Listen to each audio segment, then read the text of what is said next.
ওই তো সেই গ্রাম। আমরা সময় মতো পৌঁছে গেছি, এটা খুব ভালো হয়েছে।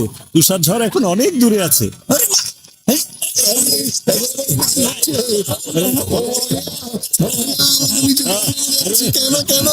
মোটু আমার বন্ধু, আমার ভাই, জেট প্যাকের ব্যাটারি শেষ হইয়া গেছে। এখন তোমাদের ডিসাইড করিতে হইবে, তোমরা সোজা হইয়া নামবে না উল্টা হইয়া নামবে।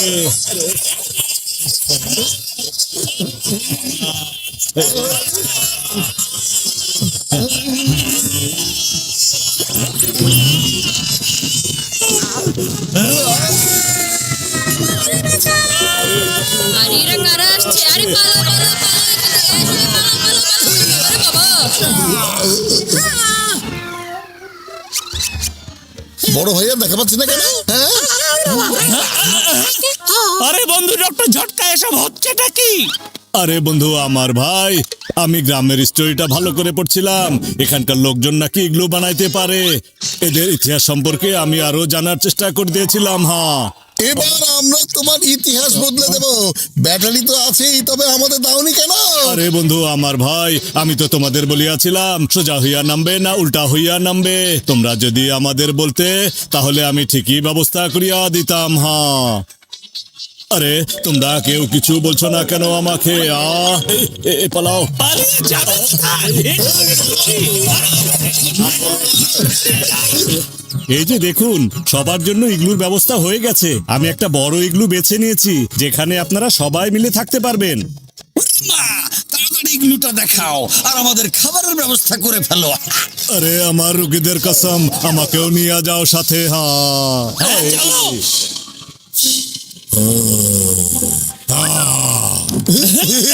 মা, এটা কি ইগলু না 5 স্টার হোটেল?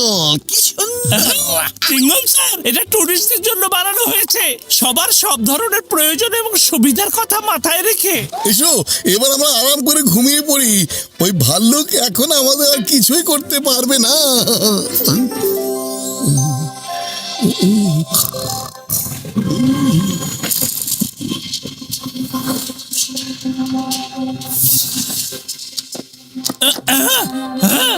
এই দরজা খুলে যা রে। ওরে বাবা রে। আরে এসব কি? মোটু, মোটু দেখো, আমরা বরফে আটকা পড়ে গেছি। মনে হচ্ছে কাল রাতে খুব তুষার ঝড় হয়েছে, আমাদের ইগলুটা বরফে ঢেকে গেছে। ও বন্ধু ডক্টর ঝটকা, তুমি এক্ষুনি গাইড পলকে ফোন করো, ফোন করে আসতে বলো তাড়াতাড়ি। আরে দাঁড়াও। আরে পল আমার বন্ধু, আমার ভাই, তুমি এখন কোথায়? আমাদেরকে একটু সাহায্য করো, এখানে আটকে গেছি। স্যার, কাল রাতে এখানে অনেক বড় ঝড় হয়েছে, সব ইগলু বরফের নিচে চাপা পড়েছে। আমরা সবাই এখানে আটকে গেছি, আর কেউ বের হতে পারছি না। আরে বন্ধু আমার ভাই, তাহলে আমাদেরকে এখানে কে সাহায্য করবে? একমাত্র উপরওয়ালাই আমাদের সাহায্য করতে পারে। একটু পরে ইগলুর ভেতরে সব লাইট নিভে যাবে, এরপর অক্সিজেনও শেষ হয়ে যাবে। ওরে মা, তুমি কি এসব তথ্য জানাচ্ছ নাকি আমাদের ভয় দেখাও? তাহলে আমি এখান থেকে কিভাবে বের হবো? ওরে বাবা, পাতলু, খালি পেটে আমার মাথা একদম কাজ করে না। তাড়াতাড়ি তুমি কিছু একটা ভেবে বের করো না, তাড়াতাড়ি। বুদ্ধি পেয়েছি, সামুচা খাও আর তোমার ম্যাজিক শুরু করে দাও। আমি তোমার ব্যাগে প্রচুর পরিমাণে সামুচা রেখেছি, বুঝতে পেরেছো? এই সমুচা নেই রে ভাই। কি বলছো তুমি? সামুচা নেই মানে? বলো। আসলে কি হয়েছে বলছি। এই নাও,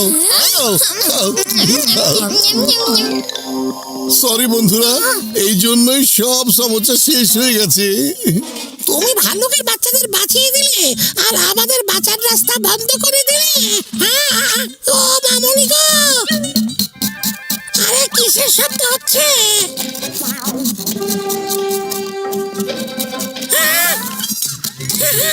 ওরে বাবা, আমি এবার যাচ্ছি। মামুনি, আমি আসছি।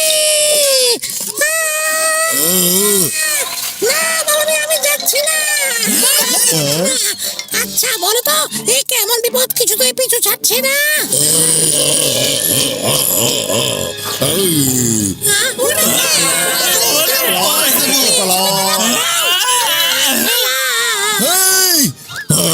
বলছি শোনো ভালুক ভাইয়া, 1 মিনিট। সারা পৃথিবী জুড়ে খাওয়ার এত কিছু কিছু আছে, কিন্তু কেবল মানুষই কেন খেতে হবে? সারা পৃথিবীতে এত কিছু আছে, তাও তো মানুষরা পশুদের খায়। মানুষ তো শিক্ষিত, বুদ্ধিমান তারা, তাও পশুদের ওরা খায়। তাহলে আমরা কেন খাবো না বলো? তাই তো ভালুক ভাইয়া, তোমার কথা তো যুক্তি আছে। জানো ভালুক ভাই, পাতলু বলে সব খারাপ জিনিসের মধ্যে কোনো না কোনো ভালো জিনিস অবশ্যই লুকিয়ে থাকে। বেশ, তুমি আমাকে নিয়ে যাবে, এটা কোনো বিষয় না। কিন্তু তোমার জন্যই তো আমার এই বন্ধুরা বাঁচলো, না হলে আমরা তো বরফ চাপা পড়েছিলাম। চলো, আমি তোমার সাথে যাব। আমাকেও নিয়ে চলো। একটা মানুষ দিয়ে কি হবে তোমাদের? তার চাইতে আমাদের দুজনের বিনিময়ে 3 বন্ধু বেঁচে গেলেই তো খুশি হব।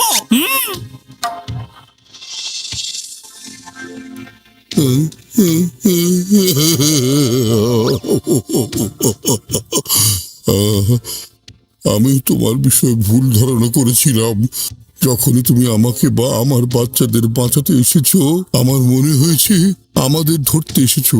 কিন্তু তোমাদের মতো ভালো মানুষ কোনোদিন কারো কোনো ক্ষতি করতেই পারে না। আর কাঁদবেন না ভালুক ভাই, আর কাঁদবেন না। আমরা তো আপনার সাথে যেতে রাজি আছি, শুধু আমাদের বন্ধুদের ছেড়ে দিন প্লিজ। না, আহারে, তোমরা কোন মাটি দিয়ে তৈরি? সব সময় অন্যদের বাঁচানোর কথাই ভাবতে থাকো, শুধু নিজের জীবনের জন্য কোনো চিন্তাই করো না। আমি দুঃখিত, আমি তোমাকে খেতে পারবো না। পশু হয়েছি তো কি হয়েছে, আমাদের অনুভূতি আছে, আবেগ আছে। আসলে আমি বাচ্চাদের কাছে প্রমিস করেছিলাম যে আমার জন্মদিনে আমি ওদের মানুষ কেক খাওয়াবো, আর সেই জন্যই আমি তোমার পিছু নিয়েছিলাম। আমরা ভাল্লুকরা আমাদের প্রমিস ভাঙি না। তাহলে তুমি তোমার প্রমিস রক্ষা করো, নিয়ে চলো আমাকে। দেখবে, যেহেতু তোমার মাঝে আবেগ আছে, তাই তোমার বাচ্চাদের মনেও আবেগ থাকবে। ওরা আমাকে খাবে না, মিলিয়ে নিও। হ্যাঁ জানো, আমরা আসলে এতদিন এমন মানুষই দেখেছি যারা সব সময় আমাদের ধরে আর একদম মেরে ফেলে, কিন্তু তোমরা তো অদ্ভুত মানুষ। যাও, আমি তোমাদের খাবো না।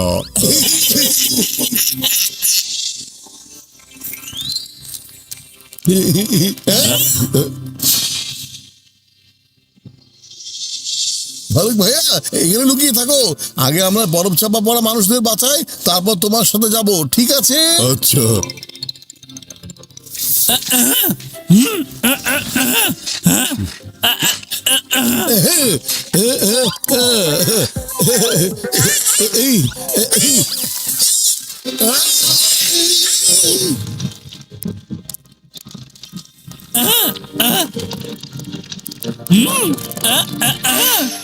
আরে দেখো, আমরা সব বরফ পরিষ্কার করে নিয়েছি। থ্যাংক ইউ আপনাদেরকে অনেক ধন্যবাদ, আমাদেরকে ঠিক সময় রক্ষা করলেন। ধন্যবাদ করার জন্য ধন্যবাদ। এরা কত ভালো মানুষ। এবার আপনারা সবাই অন্যদের উদ্ধার করুন, আমরা যাচ্ছি, আমাদের অনেক গুরুত্বপূর্ণ কাজ বাকি। Bye bye. বাই। যতক্ষণ আমি না বলবো ততক্ষণ তোমাদের চোখের বাঁধন খুলবে না। তোমাদের জন্য সারপ্রাইজ আছে।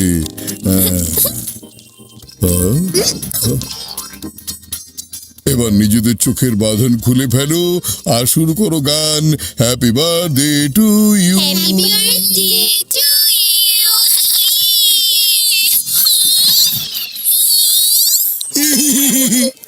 বাবা, ওকে এভাবে কেন বেঁধে রেখেছো? খোলো খোলো, খুলে দাও ওকে, ওর খুব কষ্ট হচ্ছে এভাবে। বাবা, তুমি এরকম কেন করলে? কিন্তু তোমরাই তো মানুষকে চেয়েছিলে, তাই না? আমি কথা দিয়েছিলাম, তাই নিয়ে এলাম। জানো তো, ভাল্লুকরা নিজেদের প্রতিজ্ঞা কখনো ভুলে যায় না। কিন্তু যে আমাদের বারবার প্রাণ বাঁচিয়েছে, তাকে আমরা কিভাবে খাবো?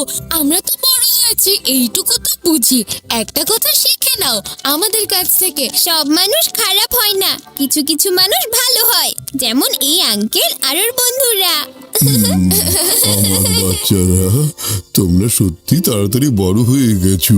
সরি আঙ্কেল, আমাদের বাবার জন্য আপনাকে অনেক কষ্ট সহ্য করতে হয়েছে। বাবা মনে হয় জানে না যে আপনি আমাদের বারবার বাঁচিয়েছেন। জানে বাবা, জানে। শুধু এইটুকু জানতো না যে তোমাদের মধ্যেই সেই অনুভূতি আছে, যা কিনা ওর মধ্যেও আছে। তোমাদের বাবা আমাদের বন্ধু হয়ে গেছে, আমরা সবাই বন্ধু। বাবা এই যে সবাই এসো, এবার আমরা জন্মদিনের আনন্দ করব। এই যে ভাল্লুক ভাই, এবার কেকটা কেটে ফেলো। এটা মানুষের বানানো কেক, এখন থেকে এই কেকই খেও।